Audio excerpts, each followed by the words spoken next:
हर हर महादेव। दोस्तों, हरतालिका तीज के दिन तुलसी में घर का ऐसा जल भूलकर भी मत चढ़ाना, पूरा घर कंगाल हो जाएगा, घर में गरीबी आ जाएगी। किसी के साथ हम जानेंगे कि किस दिन महिलाओं को तुलसी माँ को कभी भी गलती से भी जल नहीं देना चाहिए, वरना होता है घोर अनर्थ। माँ तुलसी के साथ ही माँ लक्ष्मी भी हो जाती है क्रोधित। तो पूरी जानकारी के लिए वीडियो को अंत तक जरूर देखना। शास्त्रों के अनुसार जहां पर तुलसी का पौधा होता है तो वहां पर साक्षात महालक्ष्मी अस्थायी रूप से वास करती हैं। आपको बता दें कि जो व्यक्ति सही तरीके से तुलसी की पूजा पाठ और देखभाल अगर कर लेता है तो सदैव महालक्ष्मी उसके घर में अपना स्थान बना लेती है। लेकिन तुलसी के कुछ वास्तु नियमों को आपको ध्यान में रखना अवश्य है। ऐसे में आइए उन वास्तु नियमों के बारे में जानते हैं। नंबर 1, नियमित तौर पर तुलसी के दर्शन करने और हाथ जोड़ने से व्यक्ति के सभी पाप खत्म हो जाते हैं। पैसे में उसके अंदर एक नई ऊर्जा का संचार होता है जो उसे कामयाब बनाती है। नंबर 2, शास्त्रों के अनुसार तुलसी माता अगर जिस व्यक्ति पर मेहरबान हो जाए तो उसे रंग से राजा बना देती है। इसीलिए माता लक्ष्मी की सच्चे दिल से जो व्यक्ति पूजा पाठ करता है उसे उसका फल अवश्य मिलता है। नंबर 3, तुलसी के पौधे में प्रतिदिन पूजा पाठ और शाम को दीपक जलाने से व्यक्ति की सभी इच्छाएं पूरी होती है। नंबर 4, यदि आपका कारोबार कम चलता है या पूरी तरह से ठप हो गया है तो ऐसे में आप परेशान ना हो। हर शुक्रवार के दिन तुलसी के पौधे में कच्चा दूध चढ़ाते रहे, आपकी परेशानी जल्द ही दूर हो जाएगी। तुलसी माता अपने भक्तों को कभी भी निराश नहीं करती। नंबर 5, जहां पर अस्थायी रूप से नियमित तौर पर तुलसी में दीपक जलता है तो भूलकर भी भूत प्रेत आत्मा उस घर में भटकती भी नहीं है, बल्कि जहां पर तुलसी का पौधा लगा होता है तो उस घर से नकारात्मक ऊर्जा कोसों दूर रहती है। नंबर 6, अगर आपके घर में पैसों की तंगी रहती है और घर की जमा पूंजी धीरे धीरे कम होती जा रही है तो ऐसे में आप तुरंत तुलसी का पौधा घर पर ले आए और नियमित रूप से उसकी पूजा करें और देखें तुलसी माता का चमत्कार। 100 गुना फल की प्राप्ति के लिए विष्णु भगवान की पूजा में तुलसी के पत्तों का बहुत महत्व है। कहते हैं अगर आपके पास भगवान को चढ़ाने के लिए कोई भोग न हो तो केवल तुलसी का पत्ता चढ़ा दें, वह प्रसन्न हो जाती है। वैसे तो प्रत्येक देवी देवता की पूजा में तुलसी दल का उपयोग किया जाता है, लेकिन भगवान शंकर और गणेश की पूजा में तुलसी का उपयोग नहीं किया जाता। नंबर 8, अगर आपके बच्चे को किसी की बुरी नजर लगी है तो उसे बचाने के लिए तुलसी के 7 पत्ते और 7 काली मिर्च के दाने मुट्ठी में लेकर बच्चे के सिर से पैर तक 7 बार उतारकर घर के पीछे की तरफ रख दें, सब ठीक हो जाता है। ये आपको क्लॉक डायरेक्शन में घुमाना है, यानी घड़ी की सुई की दिशा में उतारनी है। नंबर 9, परेशानी को जड़ से खत्म करने के लिए और बीमारी को दूर भगाने के लिए शाम होने से पहले 4-5 तुलसी के पत्ते तोड़कर तकिए के नीचे रखकर सो जाएं और सुबह होने के बाद कुछ पत्ते खा लें। धीरे धीरे आपकी सभी समस्या खत्म हो जाएगी। ऐसे में बचे हुए पत्ते फिर से तकिए के नीचे रखकर सो जाएं और सुबह खा लें। ये नियम अपनाएं और देखें चमत्कार। नंबर 10, ज्योतिष शास्त्र के अनुसार कहा जाता है कि तुलसी की माला पहनने से बुध और गुरु ग्रह बलवान हो जाते हैं। ज्योतिष के अनुसार कहा जाता है कि तुलसी की माला पहनने से सभी प्रकार के सुख मिलते हैं और कोई बुरी नजर कभी नहीं लगती। तुलसी की माला पहनने से पहले इसे गंगाजल और धूप दिखाना चाहिए। तुलसी की माला पहनने से पहले मंदिर में जाकर श्री हरि की पूजा करनी चाहिए।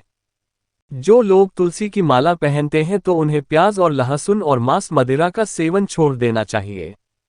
नंबर 11, यदि आपका हर कार्य सफल हो जाता है तो ऐसे में आप तुलसी के पौधों की जड़ को लेकर उसे गंगाजल से धो लें। इसके बाद ही इसकी ठीक तरह से पूजा करें और फिर पीले कपड़े में बांधकर रख दें। धीरे धीरे आपकी सभी समस्याओं का अंत हो जाएगा। नंबर 12, जो व्यक्ति तुलसी के पाउडर का इस्तेमाल करते हैं तो वो हमेशा भयंकर से भयंकर बीमारी से बचा रहता है, तो उसी का पाउडर कई अनेकों बीमारियों को जड़ से खत्म करता है।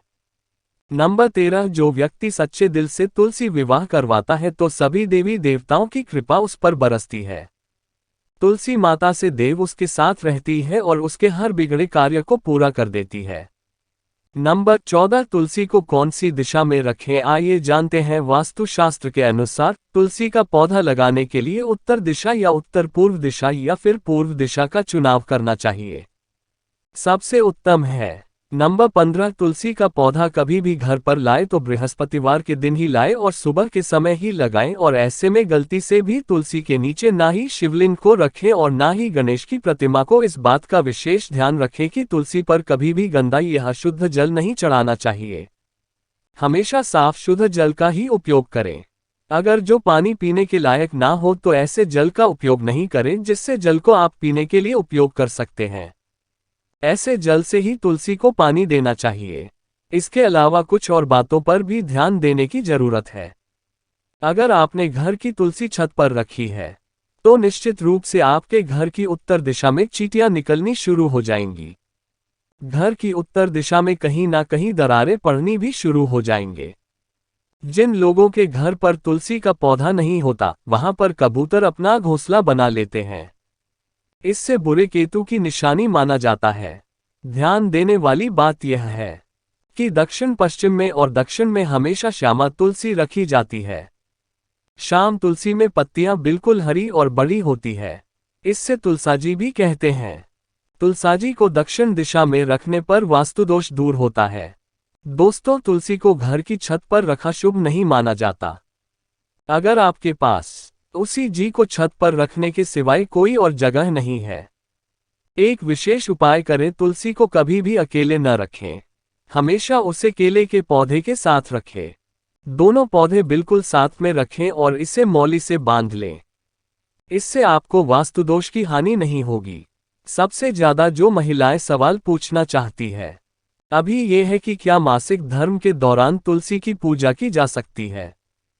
क्या महिलाएं तुलसी को मासिक धर्म के दौरान जल चढ़ा सकती है या नहीं? तो चलिए इसके बारे में भी जान लेते हैं। दोस्तों, मासिक धर्म के दौरान औरतें अपवित्र होती है और इसीलिए मासिक धर्म के दौरान कुछ काम ऐसे हैं जो नहीं करने चाहिए। जैसे अचार को हाथ नहीं लगाना चाहिए, वो खराब हो जाता है। मंदिर नहीं जाना चाहिए, चौराहे पर नहीं जाना चाहिए क्योंकि इससे बुरी नजर लग सकती है। ऐसे ही पौधों में पानी भी नहीं देना चाहिए, इससे पौधे सूख जाते हैं और कोई भी धार्मिक कार्य भी नहीं करने चाहिए।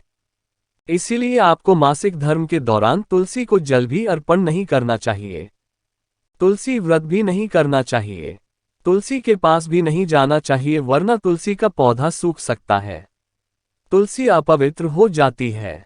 तुलसी की पवित्रता का खास ख्याल रखा जाना चाहिए। मासिक धर्म के दौरान चौथे दिन स्नान करने के बाद ही आपको कोई धार्मिक कार्य करना चाहिए। तो दोस्तों, आज के लिए इतना ही। उम्मीद करते हैं आपको हमारे द्वारा दी गई जानकारी पसंद आई होगी। अगर पसंद आई हो तो अपने दोस्तों, रिश्तेदारों के साथ शेयर अवश्य करें। ऐसे ही सटीक जानकारी के लिए हमारे चैनल को सब्सक्राइब अवश्य करेंगे।